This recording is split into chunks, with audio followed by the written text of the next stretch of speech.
ખૂબ ટૂંક સમયમાં કોર્પોરેશનની ચૂંટણીઓ આવી રહી છે, પડઘમ વાગી ગયા છે. એટલે જે કોંગ્રેસ પક્ષના ઉમેદવારો કે જે પોતે ચૂંટણી લડવા માંગે છે, ભારતીય જનતા પાર્ટીનું શાસનમાં રાજકોટ મહાનગરપાલિકામાં શું હાલ થયા છે રાજકોટના, એ રાજકોટવાસીઓ ખૂબ સારી રીતે જાણે છે. ત્યારે ઉત્સાહભેર બધા જ પોતાની ઉમેદવારી નોંધાવવા માટે ને આગામી સમયમાં કઈ રીતે પોતે ચૂંટણી લડીને જીતી શકે એના માટેની ચર્ચાઓ આજે વોર્ડ વાઇઝ કરવા જઈ રહ્યા છે. ત્યારે જેટલા વોર્ડમાંથી જે લોકો લડવા માંગતા હોય, જે સમીકરણો અત્યારે જે અનામતના પ્રમાણે જે સમીકરણો આવ્યા છે એ પ્રમાણે કોણ સક્ષમ છે એ પોતાની દાવેદારી અને પોતાની રજૂઆતો કરશે, જે આજે સાંભળવાના છીએ.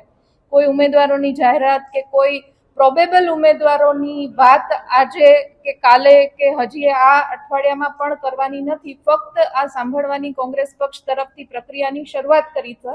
આ સાંભળવાને ઉમેદવાર જાહેરાતને કોઈ લેવા દેવા નથી. સેન્સ પ્રક્રિયા પછી પણ જે ઉમેદવારો કદાચ આ 2-3 દિવસમાં એ પોતે પોતાનું મન બનાવી ન શક્યા હોય અને પાછળથી જો એમની કોઈ રજૂઆત હશે તો પણ એમને ફરી એક વખત કદાચ આવનારા સમયમાં જો જરૂર પડશે તો વિચારીશું. અત્યારે તો હાલ 2 દિવસમાં 19 વોર્ડના ઉમેદવારો જે લડવા માટે ઈચ્છુક છે એમને સાંભળવાની વાત.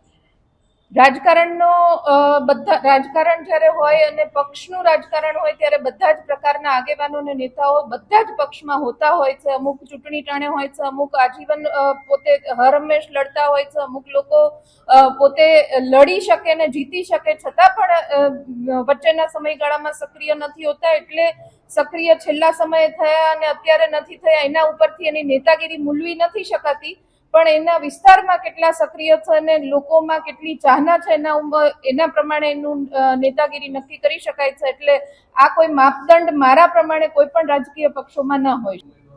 અત્યારે હાલ ઉમેદવારની પસંદગી જે અનામત આવ્યું છે વોર્ડ વાઇઝ જે રિઝર્વેશન છે એના પ્રમાણે બધા જ ઉમેદવારોને સાંભળવામાં આવશે અને એનું પોતાનું વિસ્તારમાં શું પ્રભુત્વ છે, પોતે વિસ્તારમાં કામગીરી શું છે, સામાજિક સંસ્થાઓ સાથે, પોતાના વિસ્તારના લોકો સાથે એમના કઈ રીતના સંબંધો અને કઈ રીતની કામગીરી છે એના પ્રમાણે મૂલ્યાંકન કરવાની શરૂઆત આ બધાને સાંભળી લીધા પછી કરવામાં આવશે.